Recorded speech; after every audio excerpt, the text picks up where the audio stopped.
Pues no es ningún Arturo de Córdoba. Son las malditas películas de la risa en vacaciones. Compite con Hermelinda Linda, con lo peor del cine mexicano.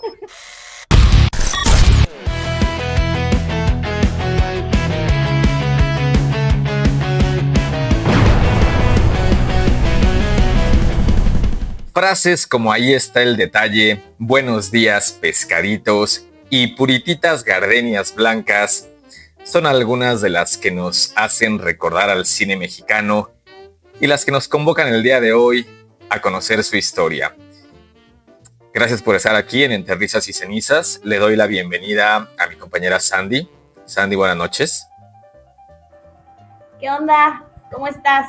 Bien, bien. ¿Y tú cómo estás?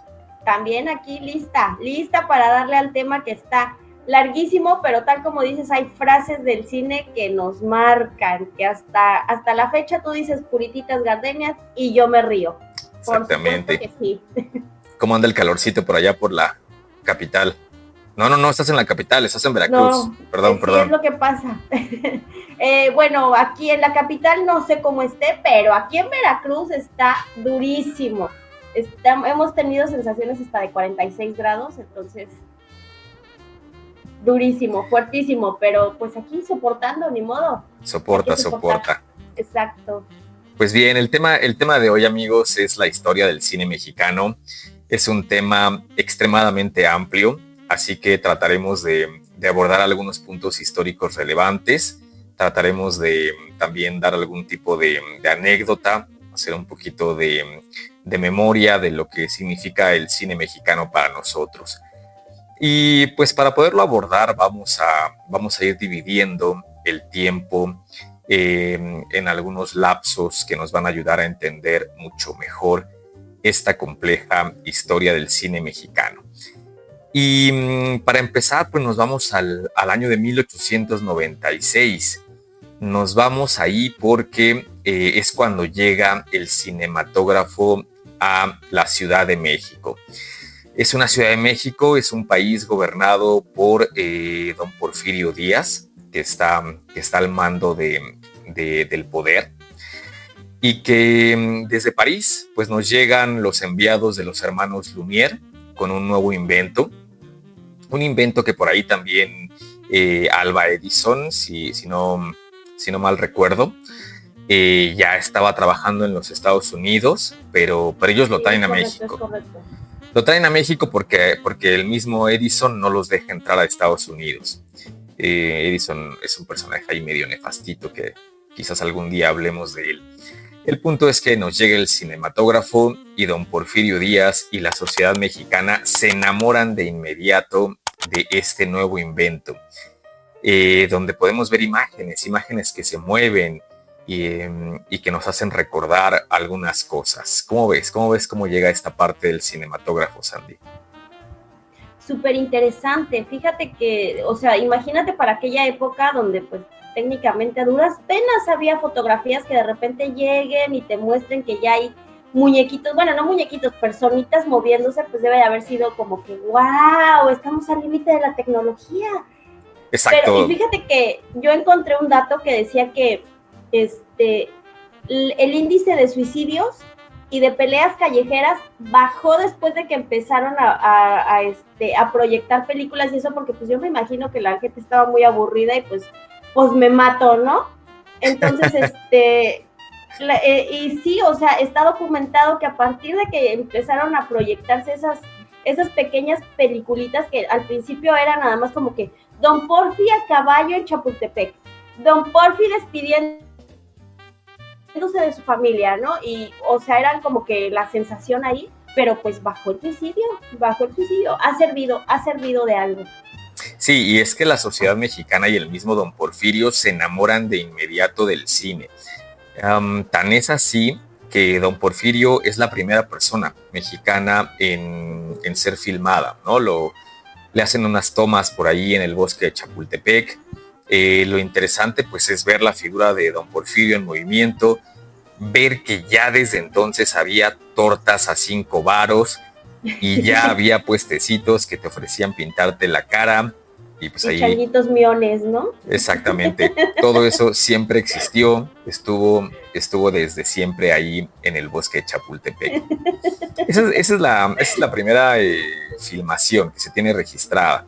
Y luego hay una proyección en la calle de Plateros, por ahí el 14 de agosto de ese año que llegó, en una droguería, en lo que se llamaba droguería. Eh, Se hace una primera proyección por parte de los enviados de los hermanos Lumière y pues es ahí donde estalla todo, estalla este gran negocio que será el cine y nos enamoramos totalmente de él. Como tú ya bien decías, lo primero que se empiezan a filmar son cortometrajes, son pequeños pedacitos de la vida pública del país. Y mencionabas a las riñas, y es bien interesante porque en 1897 Ignacio Aguirre filma Riña en el Zócalo, Riña de dos hombres en el Zócalo. Pues digo, seguramente no había como mucho ingenio, muchos guiones todavía. Y pues, El chismecito atrae, o sea, tú ves a dos personas peleándose hasta hoy en día en la calle y te paras a ver qué pasa. Obviamente era material, es material, o sea. claro, no los ayudas ni te metes, pero ¿por qué no los filmas? Porque Claro. ese tipo de cosas siempre acabarán siendo virales. Y aquí la pregunta es, ¿y por qué el que graba no hizo nada, no? Exactamente. Fíjate que yo vivo siempre con un poquito con el miedo cuando salgo a la calle de volverme viral por algún tipo de tontería así, ¿no? Es empezar a discutir con alguien y ser grabado Ay, y, totalmente podría ser. y que me asignen mi hashtag, ¿no? No sé Así, cómo sería, pero bueno. Lord Doctorcillo, una madre así. Algo así raro sería. También en esta época tenemos a un ingeniero de nombre Salvador Toscano, que empieza también a hacer filmaciones, pero destaca dentro de ellas una primera versión de Don Juan Tenorio. Ese Don Juan Tenorio que después se pondrá sobre el teatro durante años y años y años en el país, él hace una versión pues muy básica, muy de inicios de siglo, pero también es de nuestras primeras filmaciones. Y después para el año de 1905, ya ahí cruzando el siglo, tendremos otra grabación que es Fiestas Presidenciales. Esta grabación se hace en el estado de Yucatán, donde otra vez Don Porfi y toda su corte imperial son filmados en plena fiesta, en plena francachela, en pleno aquelarre, ¿no? A Don Porfi le gustaba la cámara, le gustaba que se le filmara. Bueno, pues obviamente no era la estrella del momento, o sea, y todos obviamente querían con ansias ver lo que estaba haciendo Don Porfi, que en ese momento pues sí había traído modernidad, pero pues también pues ya era un dictador para ese entonces. Entonces, yo me imagino que toda la gente estaba feliz de verlo a todas horas, porque ahí sí, o sea, como dijimos hace un rato, no había como mucho que filmar, y entonces era eso o ver a unas personas bailando el jarabe tapatío, ¿no? Porque también grabaron una del jarabe tapatío y así. Entonces, pero pues era lo que había en ese entonces, era el material como interesante, ¿no? Y se filman como 35 más o menos peliculitas de estas de Don Porfi y se las llevan también a presentarlas en Cuba y en Venezuela y todo. Y pues yo me imagino que ya también estaban bien interesados en ver a Don Porfi, ¿no? Seguramente era el material de exportación que teníamos. Es como tener people, o sea, como la people o la quien ahora. Oye, y un dato interesante es que ya para estos años inmediatos a los que llega el cinematógrafo en México, ya hay 22 salas de cine. O sea, rapidísimo se extiende esta costumbre de encerrarnos en un salón oscuro para ver una película, ¿no? Y bueno, aquí que mencionas esta parte de la dictadura de Don Porfi, pues nos da pie para el siguiente periodo, que será de 1916 a 1929. A ver, aquí sí les voy a tener que pedir una disculpa si estoy volteando a ver el guión, porque la verdad es que como el tema es tan amplio, se me pueden olvidar algunos datos que no quisiera omitir, y que me permitirán organizar mucho mejor el tema. Llega la época de la revolución. La revolución también marca al cine mexicano, porque se empiezan a hacer algunos ya largometrajes, y dentro de esas primeras cintas de larga duración son las batallas de la revolución. Este movimiento social que es muy importante en el siglo XX por ser el primer movimiento social del siglo XX en el mundo, también da pie a que sea filmado. Y más tarde, durante la Primera Guerra Mundial, los cineastas o las personas que se dedicaban a grabar las batallas van a usar su experiencia durante la Revolución Mexicana para grabar también escenas de la Primera Guerra Mundial. Esto a mí me parece muy, muy interesante porque tenemos ahí un Pancho Villa grabando las batallas de Celaya, acoplándose a los horarios de grabación, porque obviamente no podían grabar en la noche, porque no se veía nada, no había una forma de iluminar, entonces las batallas tenían que ser de alguna manera programadas. Eso es un detalle bastante curioso, ¿no? ¿Cómo ves? Sí, claro, o sea, no, ahorita no podemos pelearnos porque pues la luz ya está bajando, entonces aguántame hasta mañana y ahora sí nos tiramos con todo, pero como eso de las 10 para que también ya el sol esté arriba, porque si no tampoco se va a ver, ¿no? Entonces sí está como, espérate. Y fíjate que yo vi también que hubo una cinta que alternaba como por primera vez el campamento de los federales con el campamento de los revolucionarios, iba alternando las imágenes y al final termina con la batalla que le da la victoria, no, le da el triunfo a Victoriano Huerta, es que se iba a escuchar, le da la victoria a Victoriano. Entonces, sí muy raro, pero a mí me parece eso como muy interesante porque, o sea, ya pudieron como ensamblar ahora tú, ahora tú, ahora tú y ahora todos, ¿no? Entonces, eso estaba bastante interesante de principios de la historia del cine. Exacto, y tenemos que mencionar que en estos albores del cine mexicano tenemos solamente películas mudas, no tenemos sonido, y de momento pues solamente es ver a los personajes que se movían en la pantalla, y pues ya sabes, de repente te aparece un texto y te explica lo que está sucediendo. Es una época que desgraciadamente mucho del material se perdió en el incendio de la década de los 80 en la Cineteca Nacional.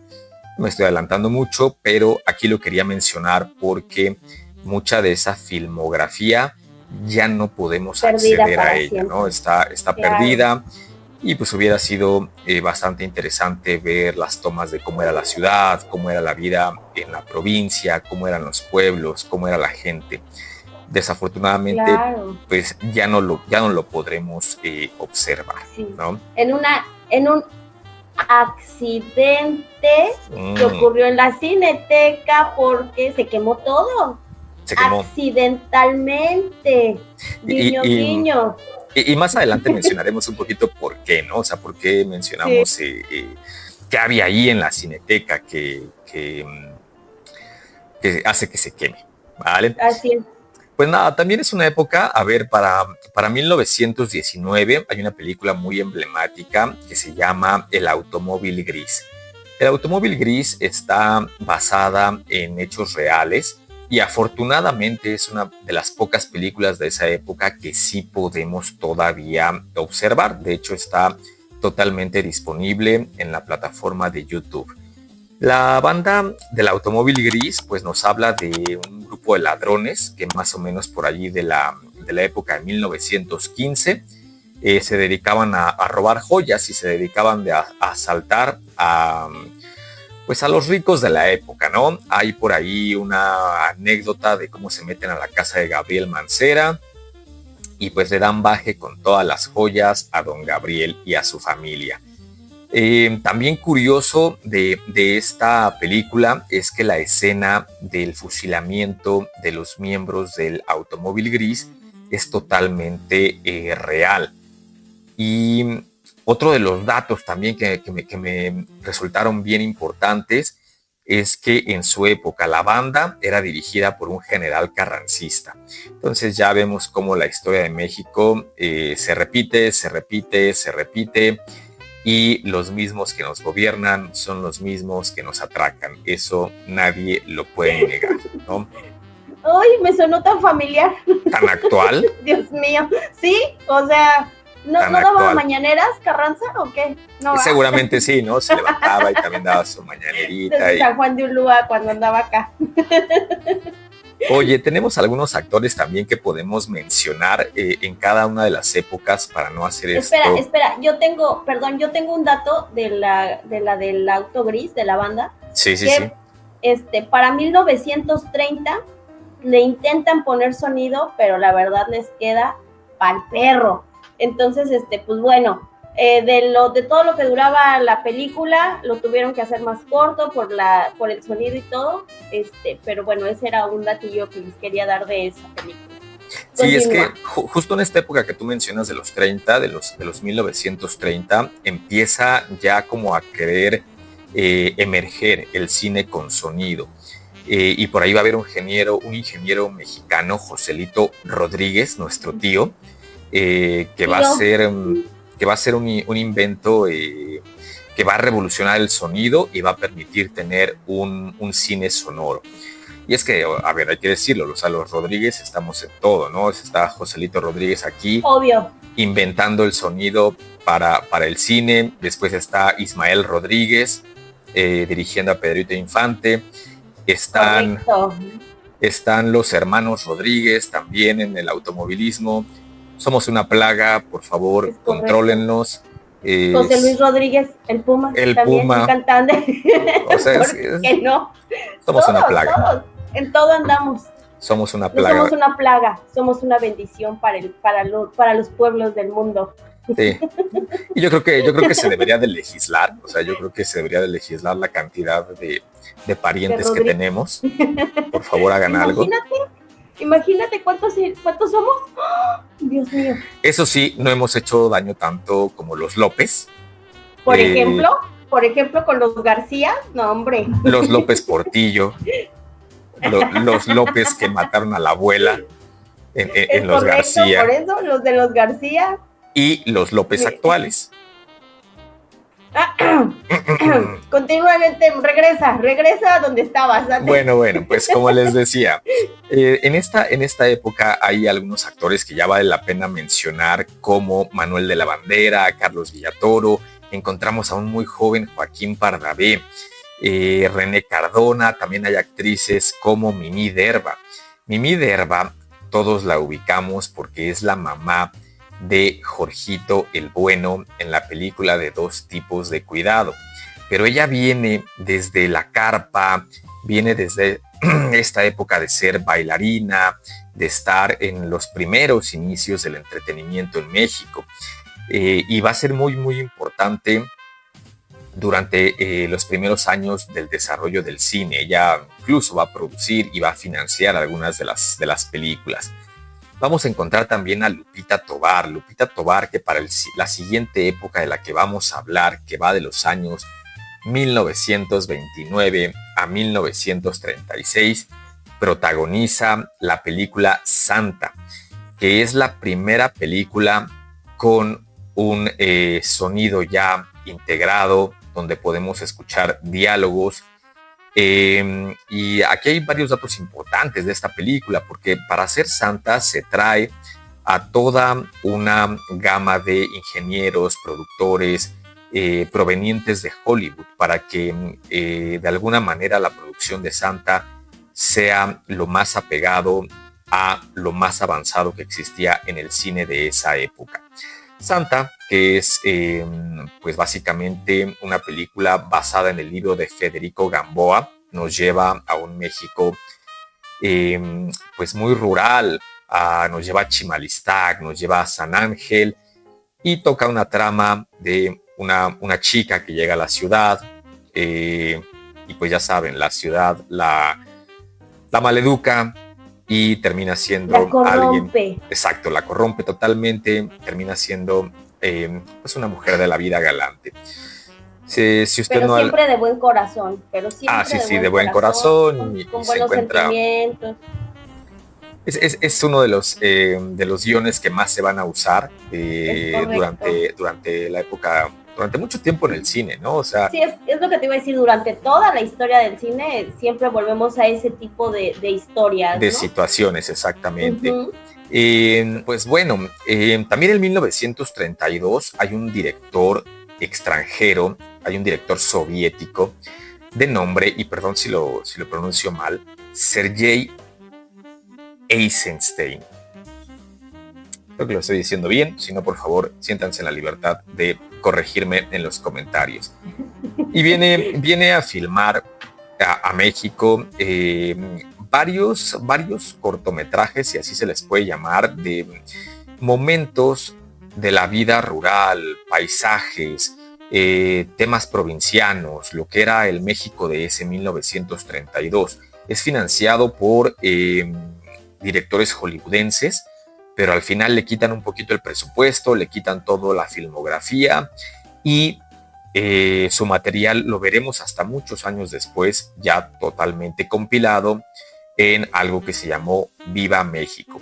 Muchas de las escenas se usaron en muchas películas y pues vale la pena ir a buscarlo y verlos porque nos podemos dar una idea del tipo de país que éramos en ese entonces. ¿Qué opinas, Andy? Pues sí, o sea, muy interesante que este señor venga y que empiece a filmar. Yo creo que le pareció súper pintoresco ver así como todos los pueblitos y todo eso. Entonces, la verdad es que hizo muy buen trabajo, o sea, bueno, a lo que podía, ¿no? Las filmaciones, eso como dices, o sea, nos permite conocer como pedacitos de cómo era la vida antes, los paisajes, como decía mi papá cuando íbamos para el pueblo, todo esto era verde, entonces... Exacto. Pero pues sí, o sea, sí nos deja ver esa parte que no conoceríamos hasta mucho después, bueno, ¿no? Sí, y que aparte es un México que ya se fue, un México que hoy queda muy poco rastro de él, ¿no? La modernidad ha llegado a la mayoría del país y no nos lo podríamos imaginar. Esta época de 1929 también es una época de mucho impulso para el cine mexicano porque ya se empiezan a llegar muchos directores, empiezan a haber también muchos actores de renombre, se empiezan a fundar algunas casas cinematográficas, como lo fue Azteca, que ya empiezan a desarrollar películas con un poquito más de guión, un poquito más pensadas, un poquito más de propósito. Aquí tenemos algunos actores en sus épocas tempranas, como Emilio el Indio Fernández, que volvía de Hollywood, porque él estuvo en Hollywood trabajando literalmente como jalacables, después ahí empezó a tener algunos papeles como actor secundario, como extra, pero regresa con una gran experiencia y es por eso que eso le permite convertirse en uno de los grandes directores después de la época de oro del cine mexicano.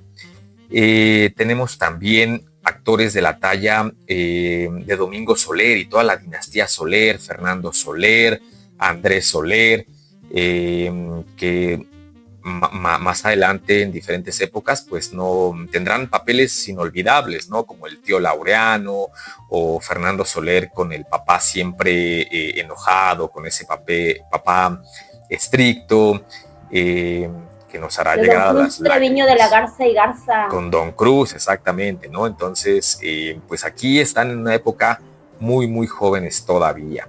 Aparecen actrices también como Andrea Palma, la mencionada Lupita Tovar con la película de Santa. También regresa Dolores del Río, que también había estado en Estados Unidos, donde hizo muchos contactos. La verdad es que allá la señora fue muy exitosa. Es de las primeras mexicanas que la rompe en Hollywood y regresa para dar toda su experiencia. Encontramos también en esta época a una Sara García bien joven, donde ya empieza a hacer sus primeras películas, sus primeras apariciones. Muy pronto ella va a adoptar el papel que nunca la dejará, ¿no? Esta parte de ser la abuelita lo hará desde muy joven. Y es rarísimo verla en las películas cuando, o sea, no sale de abuelita. Es rarísimo porque como que sí siempre nos la imaginamos como en el chocolate abuelita. O sea, siempre viejita y así, ya ves que, bueno, hasta dicen que se pueda sacar los dientes para poder tener la boca así de viejita y aunque no tuviera los 80 años que parecía, pues ella lo hizo por profesionalismo y para seguir en su papel de abuelita por siempre. Pero Sí, sí es sí. rarísimo verla, o sea, en las primeras películas que sale, como tú dices, que no es de abuelita, sí es así como que, nah, esa no es Sara García, o sea, Sí, esa sí, sí. cómo, o sea.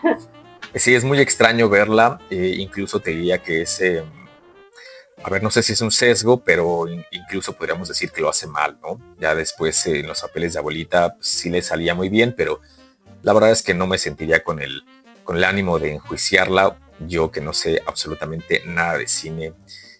En fin, tenemos algunos directores también bastante renombrados, como Juan Orol. Juan Orol, que hace películas de pistoleros, donde hay escenas en donde todos se disparan, nunca recargan las pistolas, nunca se les acaban las balas y el protagonista nunca muere, pasa por la lluvia de balas y todo eso, no le dan jamás, pero él sí Él le da a dirigió todos. Rambo. Seguramente él dio como los primeros pasos. Seguramente también dio los primeros pasos en el 007, porque pues es como muy lo mismo, ¿no? Es como muy lo mismo. Todo el mundo le dispara, nadie le da, pero él voltea, se está cayendo y alcanza a Solo se darle. despeina un poco. Exactamente. Tenemos algunos otros directores como Fernando de Fuentes, como Miguel Zacarías, como René Cardona, que van a sentar las bases de lo que después sería la época de oro del cine mexicano. Algunas películas que también aquí podríamos mencionar, y no sé si las hayas visto, yo la verdad es que no he visto todas, podemos mencionar La Mujer del Puerto, podemos mencionar Janitzio, una que sí vi hace poco es El Compadre Mendoza, que pues ya nos habla del tema revolucionario y cómo el compadre Mendoza está ayudando a los dos bandos, ¿no? De repente llegan por ahí los carrancistas y de repente llegan los zapatistas y en diferentes periodos de la película se quedan en su hacienda, pueden acampar, él les da dinero, él está haciendo el papel de financiar a ambos bandos. Es una buena película, vale la pena que vean El Compadre Mendoza. Y después viene algunas trilogías que también tienen que ver con la Revolución Mexicana, como Vámonos con Pancho Villa, el Compadre Mendoza y El Prisionero 13. Son de las que podemos rescatar en este periodo. ¿Cómo ves? ¿Has visto alguna de esas? Mira, seguramente sí, porque mi mamá todos los días nos ponía a ver películas mexicanas en la tarde, ya sabes, primero era Cine Alameda y después de película, creo que es ahora. Entonces siempre veíamos películas, seguramente sí llegué a ver alguna de esas, pero la verdad no me acuerdo de ninguna. Te diría mentiras así de sí, buenísimo, el compadre Mendoza, ¿no? Que financiaba a los dos, ¿no? O sea, no, no me acuerdo, o sea. Oye, yo recuerdo que también había fines de semana en que podía pasar viendo el de película todo el día, ¿eh? Y hasta que ya llegaban a ciertos horarios en donde empezaban las ficheras y ya, pues ya como que ya no me dejaban verlo. Las películas del caballo rojas y eso, y ya a dormir, hijo, a dormir. Finísimas películas y ya Sí, llegaremos sí. a su tiempo, ya llegaremos a su tiempo. Oye, pues de ahí nos movemos. En 1936, algunas personas aquí marcan el inicio de la época de oro del cine mexicano. Con la película Allá en el Rancho Grande del mismo Fernando de Fuentes. Allá en el Rancho Grande, que por cierto está grabada ahí en la Hacienda del Rosario, ahí en Azcapo. Muchas de las tomas son ahí en una zona totalmente irreconocible el día de hoy. Suceden varias cosas. Aquí viene la época de la Segunda Guerra Mundial. Estados Unidos deja de producir películas, Europa también deja de producir películas y pues se ponen a pelearse. Y entonces México le entra al toro de ser el proveedor mundial de películas y lo hace muy bien, ¿no? es una época donde se juntan varias cosas. Se juntan esto que les acabo de comentar. Se juntan genios, actores, directores, actrices que ya tienen una formación, que ya tienen una idea clara de lo que es el cine y de a dónde quieren llevar el cine mexicano. Y se agrega también un impulso por empezar a generar películas y empezar a generar contenido. Y eso en combinación nos da la época de oro del cine mexicano. Y ahí sí podemos encontrar pues a muchos actores, muchas actrices, muchos directores y quizás la mayoría de las películas de las que sí ya nos acordamos, ¿no? ¿Cómo ves? Sí, así es. Fíjate que ayer estaba leyendo que allá en el Rancho Grande, o sea, es como la primer película que, como dices, como que la que da pie al inicio de la época de oro, y es la primera película que lanza al estrellato a sus protagonistas, ¿no? O sea, y de ahí todo el mundo ya conoce a Tito Guizar, y no me acuerdo quién es la otra, la pareja femenina, pero famosísima, ¿verdad? Famosísima, ¿no? Tan famosa que no nos acordamos de ella. Que no nos acordamos de su nombre. Pero bueno, en aquel entonces era muy famosa y es la primera con la que todo el mundo reconocía y todo a los dos actores, porque pues antes como que no tanto, pero a partir de esta fue el boom de que todo el mundo lo conocía, ¿no? Sí, exactamente. Y a ver aquí, por ejemplo, tenemos actores de la talla de Jorge Negrete. ¿Cuál es la película que te recuerda a Jorge Negrete? Bueno, mira, a mí la de Dos tipos de cuidado con Pedro Infante, porque soy muy fan de Pedro Infante. Entonces, ¿cómo se llama? Con esa yo me acuerdo, pero yo sé que tiene otras que son muchísimo más, ¿cómo se llama? Mucho más importantes en su carrera, ¿no? Pues mira, yo no sé si sean más importantes, pero también si me hubieras hecho a mí la pregunta, yo también te hubiera dicho Dos tipos de cuidado. La verdad es la que... La de Ay, Jalisco, no te rajes también, ¿no? Sí, a ver, la verdad es que a mí el trabajo de Jorge Negrete como actor no me gusta para nada, como actor. O sea, creo que como cantante, como intérprete, es mucho mejor que Pedro Infante, pero no tiene ese carisma que tenía Pedrito.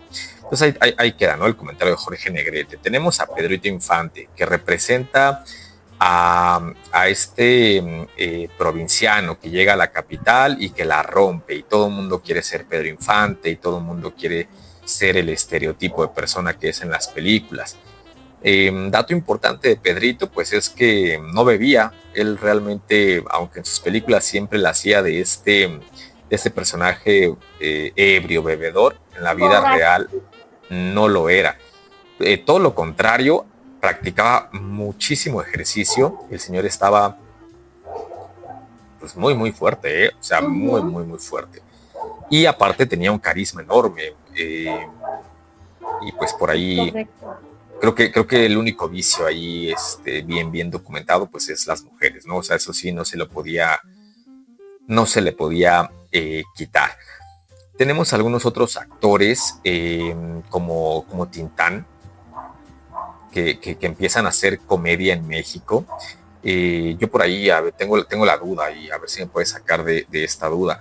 Dicen que Tintán nació en Tijuana. En Estados Unidos, ¿no? Bueno, yo sabía que en Estados Unidos, frontera. Pero que había venido y que de ahí había sacado también el personaje de Pachuco que después interpretó por años, con los pochismos y todo.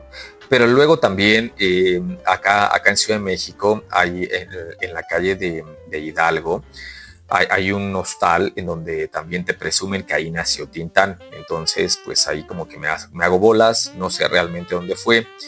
El punto es que sí tiene una infancia muy cerca de la frontera y es ahí donde recibe toda esta influencia de los pachucos, ¿no? Americana. Exactamente. Yo lo recuerdo mucho en películas como El Revoltoso, que es mi favorita de Tintán.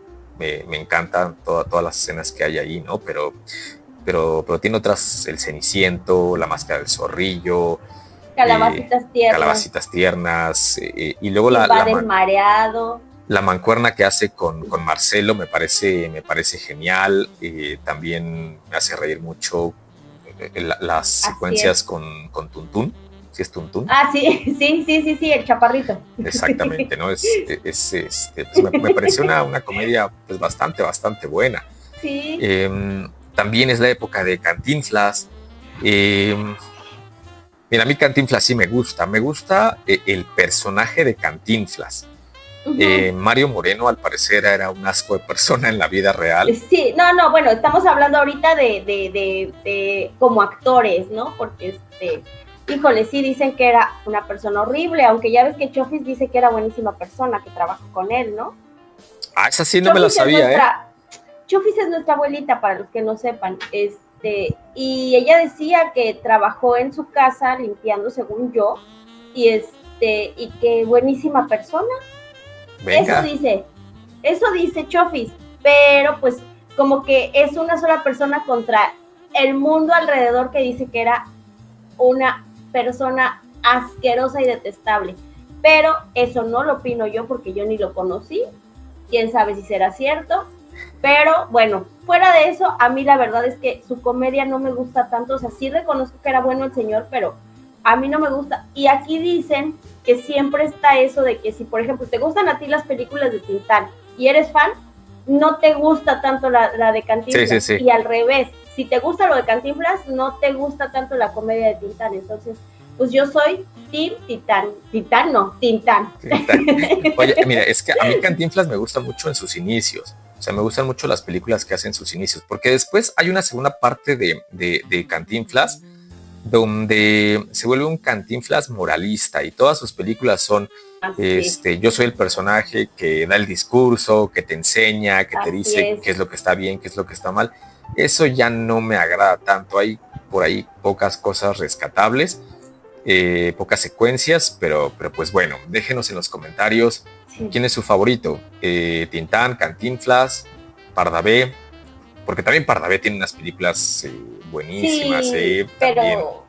pero híjole, no, yo no lo reconozco. Sí hace comedia, pero no lo reconozco tanto como un cómico, fíjate. Digo, sí, pero, o sea, no sé, no como a la altura de ellos dos. Es otra época, o sea, Pardavé es primero y después él les va haciendo la escuela, ¿no? Sí. Bueno, podríamos mencionar también a Luis Aguilar, al Gallo Giro, que yo hace poco leí de Luis Aguilar que él sí era muy borracho y que tenían muchos problemas en los estudios de grabación con él porque se la pasaba en el agua y pues causaba bastantes destrozos. Tenemos también, por ejemplo, a Arturo de Córdoba. Ese Arturo de Córdoba. Pues no es ningún Arturo de Córdoba. Exactamente, ¿no? O no tiene la mayor importancia. A mí me gusta mucho de Arturo de Córdoba su papel en Él, de Luis Buñuel. Es una película muy, muy buena. Me gusta mucho la toma donde está hablando desde arriba del campanario de la catedral. Me parece algo fascinante. También tenemos algunas actrices que mencionar. Tenemos a María Félix. A ver, a mí la verdad es que María Félix no me gusta para nada. No me parece buena actriz. A mí tampoco, y siempre es así, como que el mismo tema, de ¿a ti qué te importa? Si yo me largo. O sea. Sí, o sea, voz de mamona y cara de mamona y no, ¿sí? O sea, la verdad es que no me gusta su actuación. Sí. No me gusta ni siquiera físicamente, ¿no? Pero bueno, eso creo que ya es de gustos. Es correcto, pero es que dicen, o sea que, bueno, no dicen, se encasilló en el mismo tipo de papel y es como, toda la vida fue el mismo papel, pero que se llamaba de diferentes formas. Entonces, exacto. No, a mí tampoco se me hace así como que muy, muy buena. En mi opinión, la mejor, y déjenme hate si quieren, es Silvia Pinal, porque esa mujer, te tirabas un drama de ella y llorabas. Te tirabas una comedia y te reías, o sea, sí. Sabía matizarle a todo, o sea, desde, ¿cómo se llama? Hay una película donde en su casa empieza como a albergar un chamaquito, y también dices que, ¿qué onda con esta señora? O sea, ¿qué le pasa?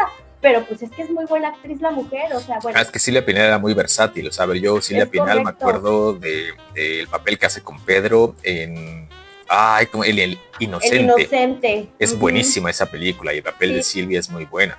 Pero también podemos encontrar a Silvia en papeles al lado de Luis Buñuel, o más bien dirigida por Luis Buñuel, haciendo un cine totalmente de culto. Era una señora incansable, ¿no? Hace poco estaba leyendo un poquito de su biografía y la verdad es que me quedé impactado. Ella no paraba, en su día no paraba. Tenemos otras actrices también. Ya tenemos una Sara García totalmente consagrada, su papel de abuelita. Tenemos a Dolores del Río, tenemos a Marga López que es esta Lupita tiene música. La verdad es que al principio, hace muchos años, no sabía que era Marga López y ves después a Marga López en otros papeles y dices, ah, caray, no se parece nada a Lupita, ¿eh? No, pues, y con el mismo Pedro Infante, la de Un rincón cerca del cielo. Ah, sí, que es así. Sí, esa sí es. Nada que ver con Lupita tiene música, como exactamente. Dices, tenemos a Elsa Aguirre, una actriz muy, muy, muy guapa. Tenemos a Gloria Marín, a Katy Jurado y a, ¿cómo se llamaba la compañera de Pepe el Toro? Se me fue ahorita el nombre. Blanca Estela Pavón. Blanca Estela Pavón, que era muy joven cuando actuó junto a Pedro Infante en estas películas de Nosotros los pobres y ustedes los ricos, y que su carrera se ve truncada porque también muere en un avionazo. Se me hace muy triste porque yo creo que era de las actrices mexicanas que más prometía de ese entonces, ¿no? Y dicen, no sé, yo ya sabes que te traigo chismecito, ¿no? Venga. Dicen que Pedro Infante estaba súper clavado con Blanca Estela, así de que, pues, oye, ¿qué onda? ¿Cómo ves si tú y yo y tú, pues, hacemos algo? Por eso se salió en varias películas con él. Pero, pues, a la mera hora, pues ya. Pues ya. Es que Pedrito también quería con todas, o sea, todas. Espérame. Te juro que empecé a escuchar que alguien lloraba. No mames. ¡Ay, qué miedo! Te lo juro. Perdóname, pero fue verdad. ¡Ay, qué horror! ¡Ay, qué miedo! Ay, continúa. Perdón, te lo juro porque es que sí escuché. Estamos aquí invocando a todos estos, Ya sé, a los grandes del cine. Exacto.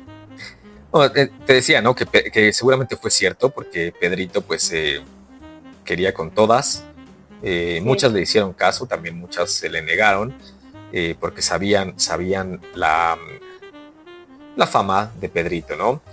Uh-huh. Algunas de las películas que sí quiero mencionar, a ver, Los Olvidados, en 1950, de Luis Buñuel.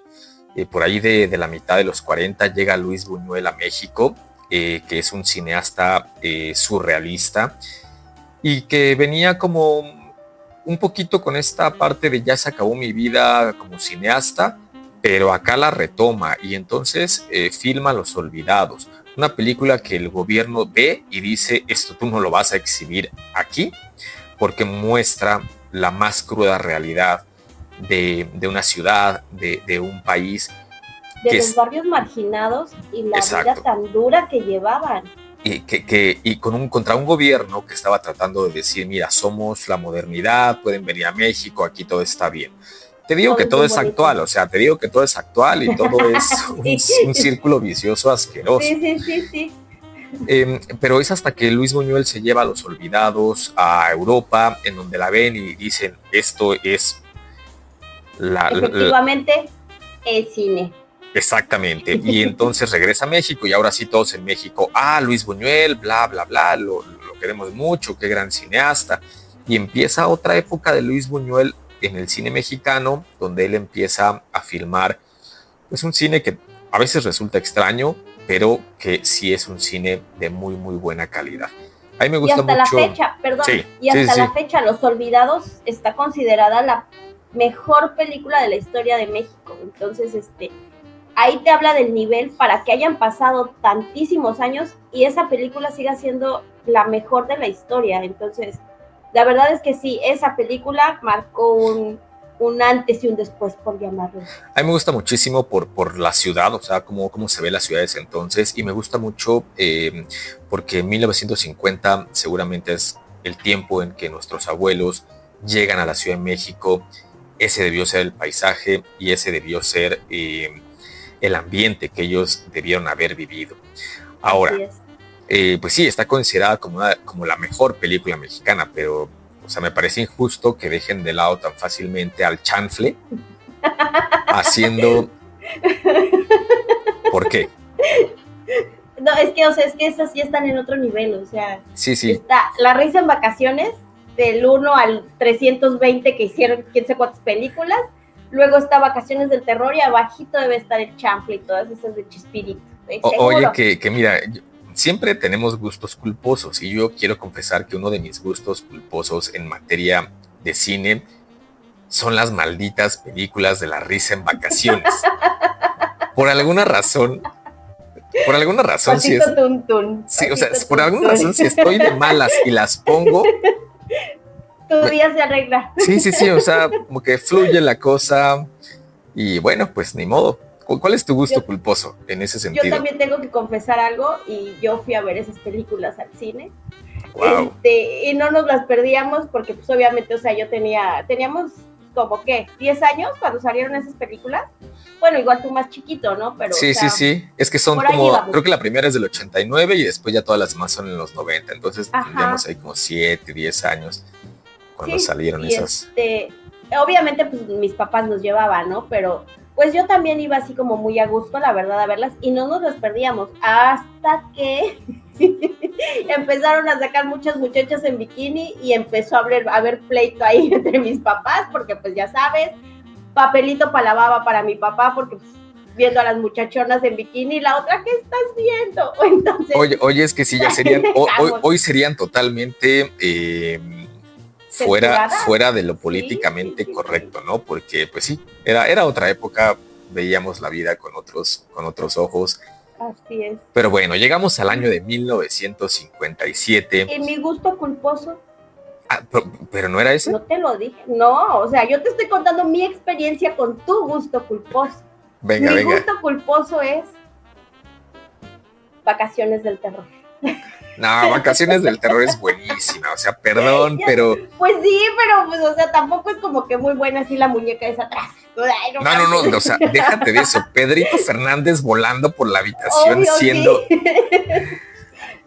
Yo vivía aterrado por esa película. O sea, cuando en mi infancia la vi, la verdad es que sí me daba miedo. Sí, no, yo ahí dejé de querer ver las muñecas. Sí, también tienes un culposo.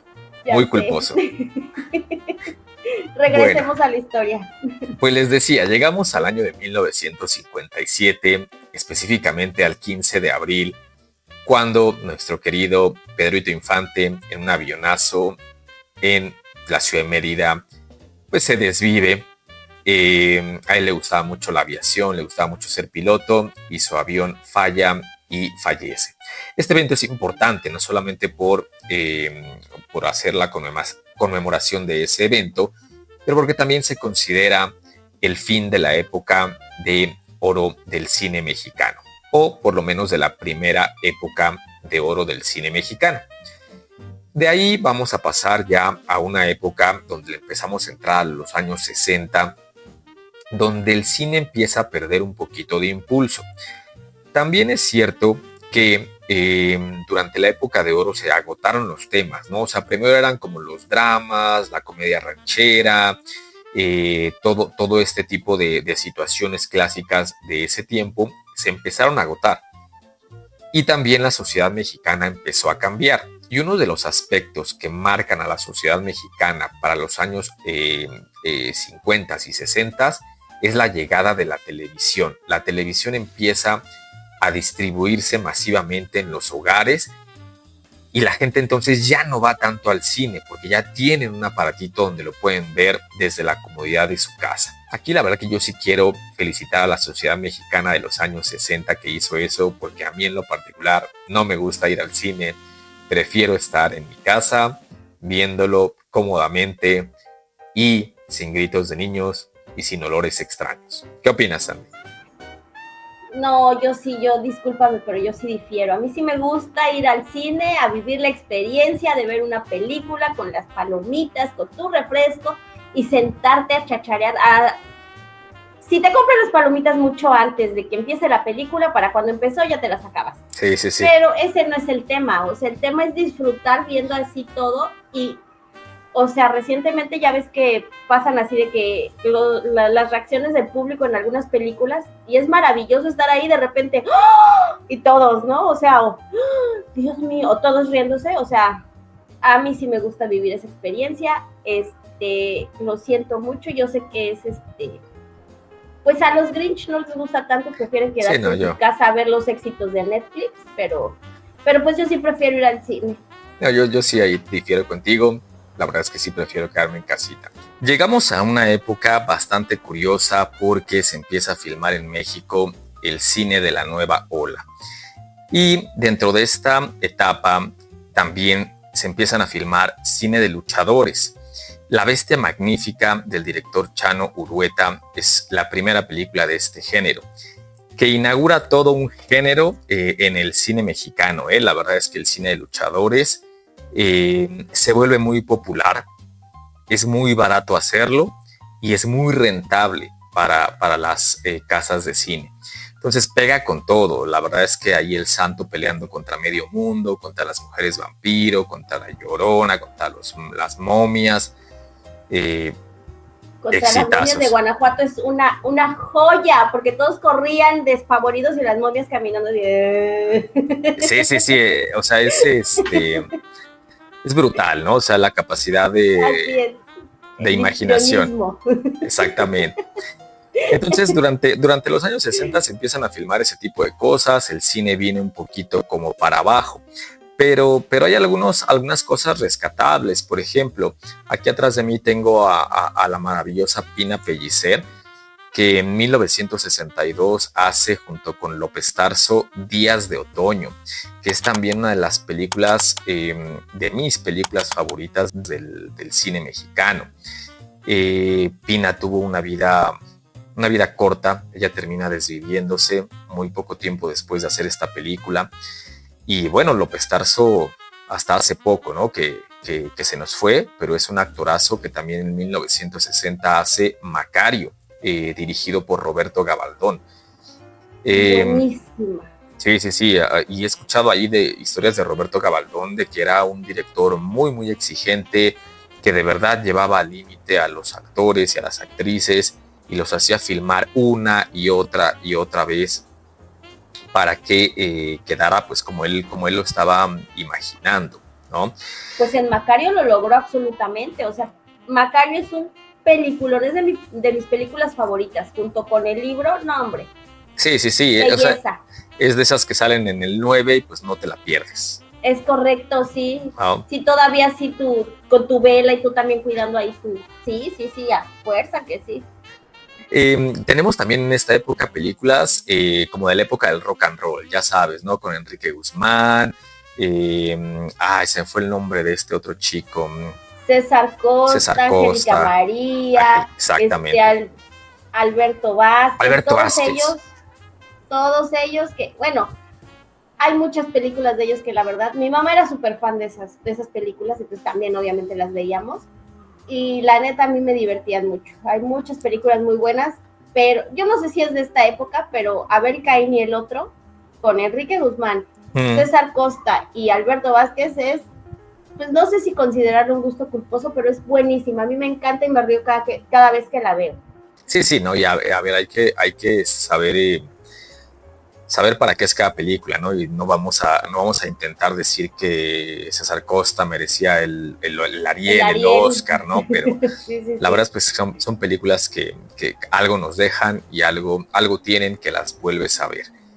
En esta época también Luis Buñuel firma El Ángel Exterminador, que a ver, yo creo que sí o sea, consumió algo para grabarlo, porque es una película que, o sea, yo la veo y no la entiendo. Y es muy complicada, ¿no? Saber. Es lo que te iba a decir, es que es complicada y sí, híjole, depende de cómo estés para ver si le entiendes o no, ¿no? Exactamente. Tenemos también de 1967 Los Caifanes con Julissa, tenemos a Óscar Chávez, tenemos a Enrique Álvarez Félix, bajo la dirección de Juan Ibáñez, con guión de Carlos Fuentes, y por ahí aparece un muy muy jovencito Carlos Monsiváis.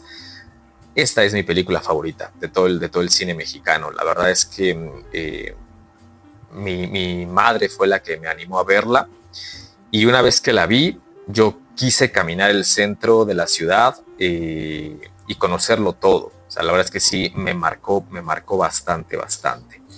No te puedo culpar, es buenísima. Sí, buenísima. Sí, la verdad es que es muy buena. Uh-huh. Y bueno, pues de ahí llegamos a 1970. No es cierto, me estoy saltando los hechos de 1968. Y los hechos de 1968 son importantes, es importante comentarlos, porque se dice que se filmaron desde el edificio Chihuahua toda la manifestación y todos los eventos contra los estudiantes, y que trajeron incluso al director Servando Gómez para que él los dirigiera, los filmara.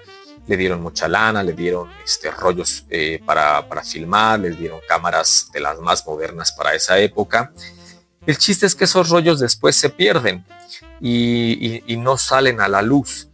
La leyenda dice que estaban guardados en la Cineteca Nacional, en la primera Cineteca Nacional, y que por eso viene el incendio. Pero no me adelanto a contar lo del incendio porque lo quiero reservar. Llegamos a 1970 ahora sí, y con el gobierno de Echeverría. Echeverría representa todo lo malo de este país. Sin embargo, en cuestión cinematográfica, del año 70 al 76 hay una muy buena producción de cine en México, lo que le llaman la segunda época de oro. Y Echeverría tiene mucho que ver, porque aquí el Estado entra, se apropia un poquito del cine. Los estudios Churubusco es cuando tienen también ahí un poquito ya de la mano del gobierno, y se gesta esta segunda época de oro. ¿Por qué segunda época de oro? Porque tenemos a directores como Arturo Ripstein, Felipe Casals, tenemos a Paul Leduc, y tenemos a Jorge Fons ya en sus primeras etapas. Entonces hacen películas, por ejemplo, como El Castillo de la Pureza del año 1972, que no sé si la recuerdes, es esta película donde un hombre no deja salir a la familia de su casa porque no quiere que se contaminen con el pecado que hay en la ciudad, ¿no? Se supone, bueno, no se supone, está basada en un hecho real, ¿no? Es correcto, está basada en hechos reales, y según yo el guión es de José Emilio Pacheco. No, pues con razón. Ay, nada más dime, claro. Peliculón. Bueno. También filman Canoa en 1975, esta historia de unos estudiantes que van a una comunidad, me parece que es del estado de Puebla, y terminan siendo linchados, ¿no? por la sociedad, porque el padre empieza a decir que son comunistas. Ay, sí. y que vienen a desestabilizar, y los terminan linchando, y también fue un hecho real. Filman en esta época El Apando y el documental sobre el Palacio de Lecumberri, que también son películas muy muy buenas, que nos permiten ver la crudeza de cómo se vivía en esa cárcel. Filman Las Poquianchis y filman Los Albañiles. Las Poquianchis también es un hecho real. A ver, este cine de esta época es mucho de denuncia, a pesar de que está Echeverría detrás del cine. Es mucho de denuncia, mucho de la sociedad, mucho de levantar la voz, y creo que es lo rescatable. Pero después del 76 que sale Echeverría del poder, llega tu buen amigo José López Portillo y echa a perder el cine en su totalidra. Nada más el cine. No, y todo, ¿no? A pesar de que defendía el peso como un perro. Nombra Aquí, no, hombre, tú no perdonas de veras. Aquí resulta que nombra a Margarita López Portillo, su hermana, la pone a cargo del cine en México y Margarita le mete mano y bye. Con toda la cinematografía nacional. Ellos tratarán de defenderse diciendo que lo que querían era promover y regresar a la época de oro del cine mexicano, pero la verdad es que no les sale y empieza una época que se llama el cine de ficheras. Que, híjole, pues sí es como de lo peorcito que se ha grabado a nivel de cine en México, pero híjole, también, a ver, ¿tú qué piensas del cine de ficheras? Mira, el cine de ficheras yo creo que viene arrastrándose como género desde la época de Ninón Sevilla, de todas esas rumberas. Rumberas, dijimos, sí. Que como dijimos, son las que llegan a trabajar de bailarinas, pero pues siempre, no sé cómo llamarlo, siempre con la pureza de su corazón y el amor las va a rescatar de toda esa vida, ¿no? Exacto. Pero, o sea, ese es como su antecedente, pero el cine de ficheras es, híjole, como que sí, ojalá lo pudiéramos olvidar porque era bastante malo, era bastante corriente, era todo malo. Mira, yo la verdad es que siento que el cine va avanzando conforme la sociedad lo va haciendo y que cada época y cada momento de la sociedad tiene el cine que se merece. Y yo creo que en ese momento era lo que nos merecíamos como mexicanos, porque el cine de ficheras sí era vulgar y era todos los apelativos que le acabas de dar, pero las salas de cine estaban llenas, estaban abarrotadas y eso era lo que le interesaba en ese momento a los diferentes estudios que las producían.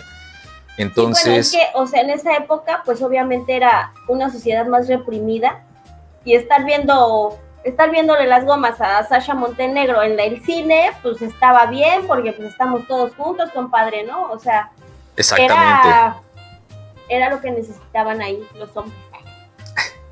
Pues era lo que vendía y era lo que les dejaba ganancias y hacia allá se dirigió el cine de esa época.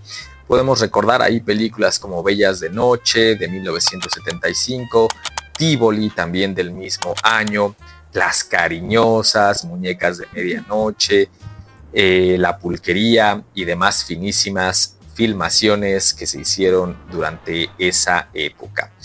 La verdad es que mira, si lo vemos desde la parte documental y la parte de ir a entender un poquito a las sociedades entonces, se vale, pero no es lo mejor que podamos observar, ¿no?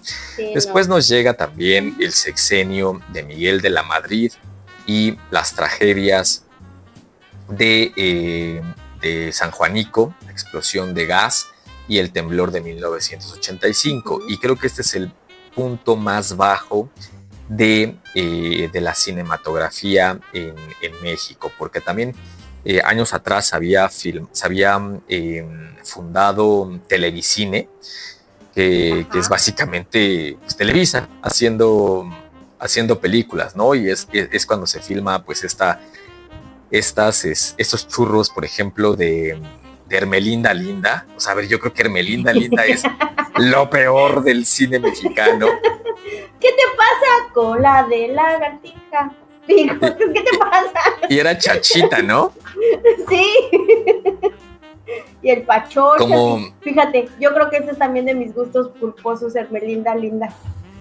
De lo peor, o sea, de lo peor. Ya sé, o sea, las actuaciones pésimas también, todo mal, pero era divertidísima, a mí me divertía mucho. O sea, también tenemos por ahí que rescatar de esa época las filmaciones del Milusos, el Milusos 1 y el Milusos 2. Mira, a lo mejor no es la mejor película, pero yo creo que sí viene de lo más abajo de la sociedad y sí te habla de un problema muy importante de ese momento, con Héctor Suárez, ¿no? Coyo. Sí.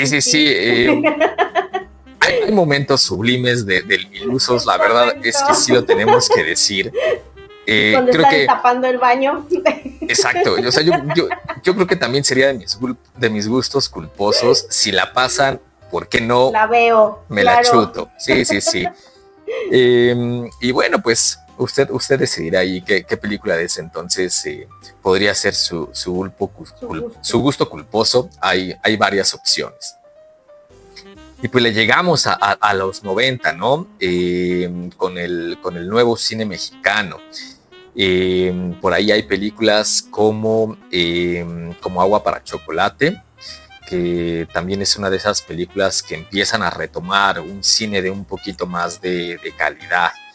Tenemos El Callejón de los Milagros de 1995, que sí se me hace una muy buena película. Sí, sí, sí. Y tenemos otra vez directores importantes, ¿no? Como Guillermo del Toro, Así empieza muy jovencito Iñárritu, Cuarón tiene una película por allí de 1991 que se llama Solo con tu pareja. Solo con tu pareja.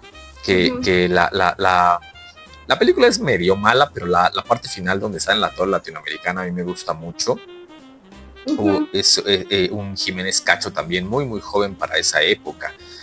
¿Qué opinas? ¿Qué opinas de esta época del cine mexicano? Pues empieza a renacer.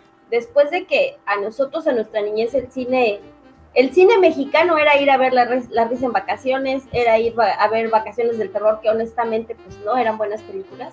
O estas películas que cuando éramos niños, en el 9, Caperucita Roja y el Lobo. Ah, no, pero esas eran bonitas. Era Domingo Soler, el ogro. Era Domingo Soler. Sí. Ah, no, sí. Pecosito. Sí, no, a mí me encantaban esas. Estaba también las de los polivoces, La de Chabelo y Pepito. Chabelo y Pepito contra los monstruos. Es correcto. Hay muchas películas muy bonitas de esa época, pero en cuanto a cine ir así, esas fueron las que nos tocaban, ¿no? Las de, te digo, La Risa en Vacaciones, Vacaciones de Terror. Hubo otras de ese tipo de Vacaciones de Terror, pero no me acuerdo cómo se llama. No me acuerdo. Había una que se llamaba Salvemos a Keiko, no me acuerdo cómo se llamaba, pero salía la mamá de Paulina Rubio, Susana Dos Amantes. Y eran como unos extraterrestres que se querían llevar a Keiko y tenía que rescatarle el Reino Aventura, hoy Six Flags. Y eran esas películas que nos tocaban, ¿no? Era la época también de lo que se llama el cabrito western, que era como de los Almada y ese tipo de películas. A mí la verdad nunca me gustaron. No, ahí sí no. A mí me parecían joyas, o sea, así de no manches, eso que siempre bien ya 300 años los señores, pero siempre con la muchacha de 20. Ay, sí. Sí. Querido sheriff, lléveme. O sea. Horrible. Como volver a ver El Callejón de los Milagros, Solo con tu pareja, o sea, como dices, como Agua para Chocolate fue como que la primera que empezó otra vez la ola de ahora sí ya hacemos otra vez buen cine. Algunos dicen que está sobrevalorada, a mí me parece muy buena película. Sí, no, la verdad es que sí es buena película. Ajá, a mí no me parece que esté sobrevalorada, a mí me parece que es muy buena película, pero a partir de aquí otra vez empieza como un ascenso del cine, ¿no? El nuevo cine mexicano, que ya empieza otra vez a retomar como que el rumbo, aunque después volvimos a caer.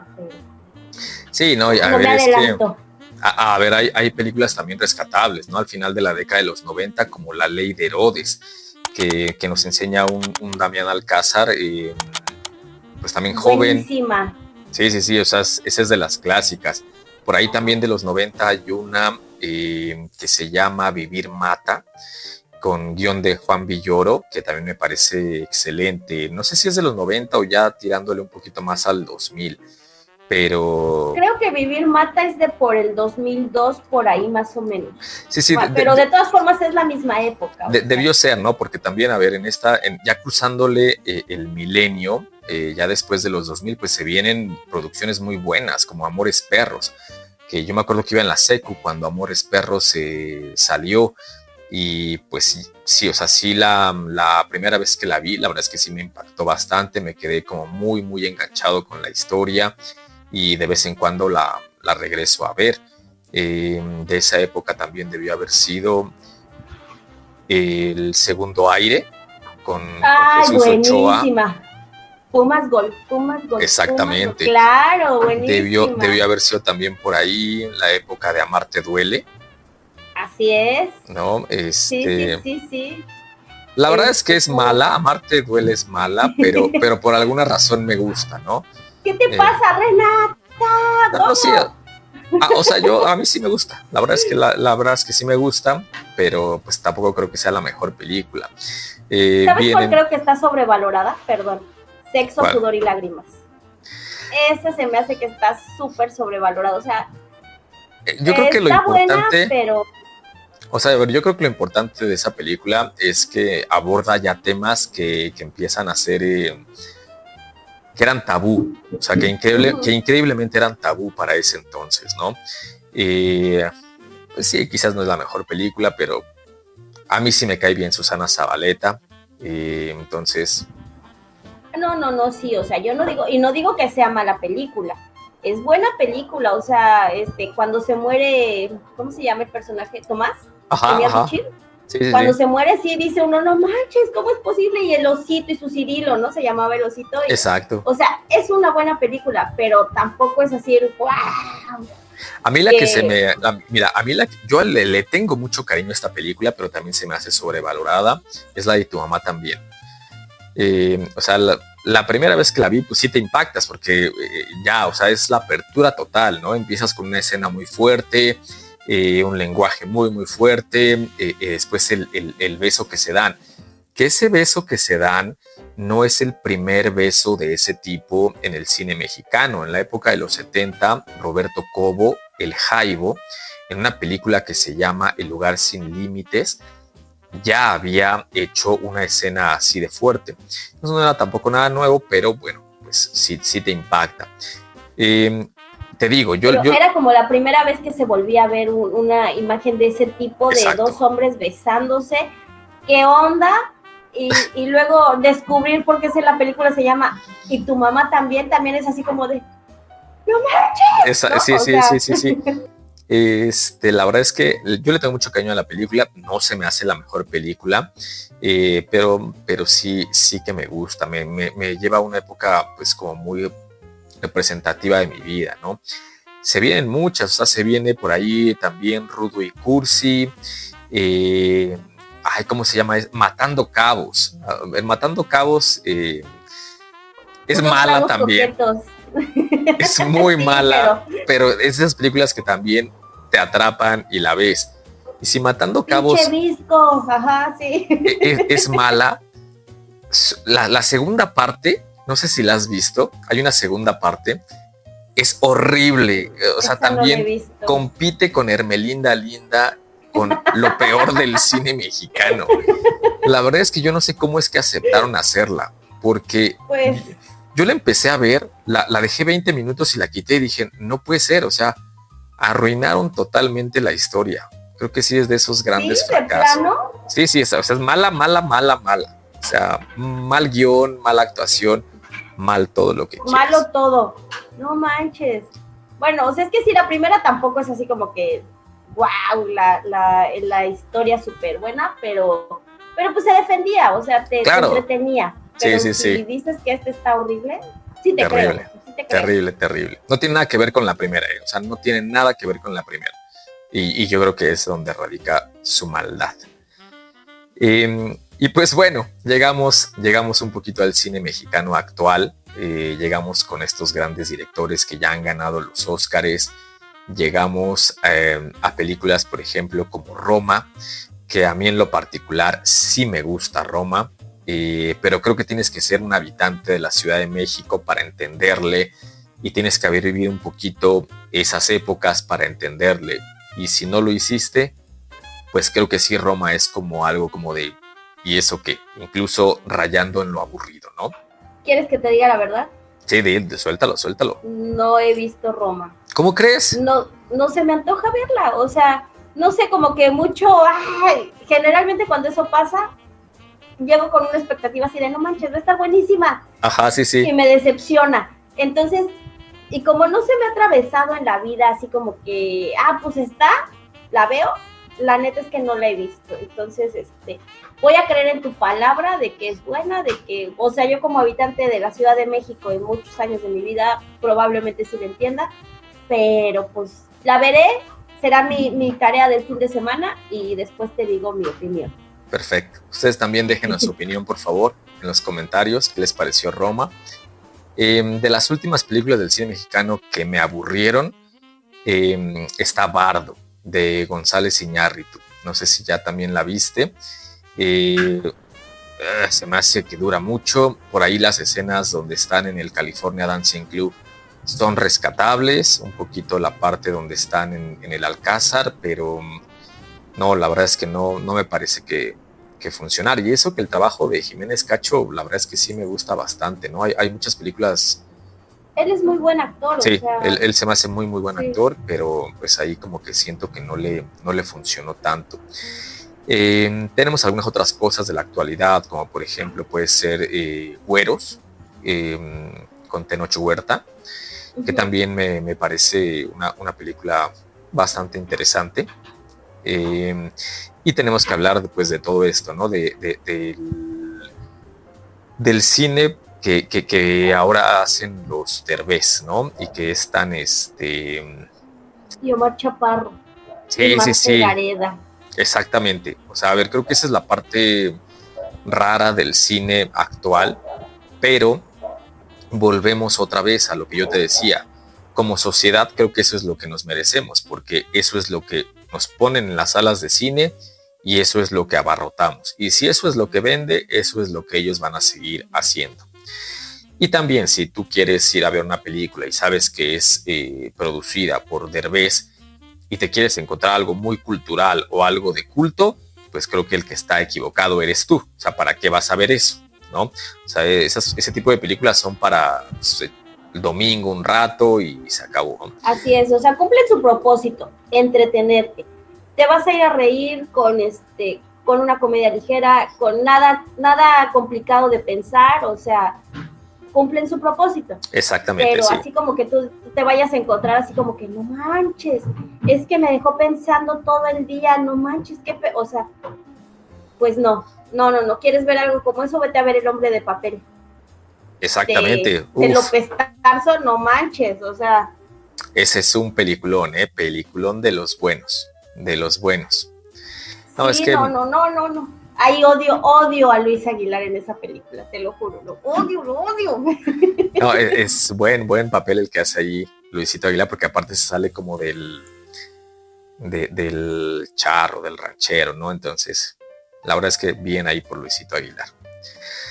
Pues, buenísimo. Bueno, estamos llegando un poquito al final ya del episodio. Hemos tratado de hacer un recorrido histórico por algunos de los momentos más emblemáticos, por algunas de las películas que marcaron al cine mexicano.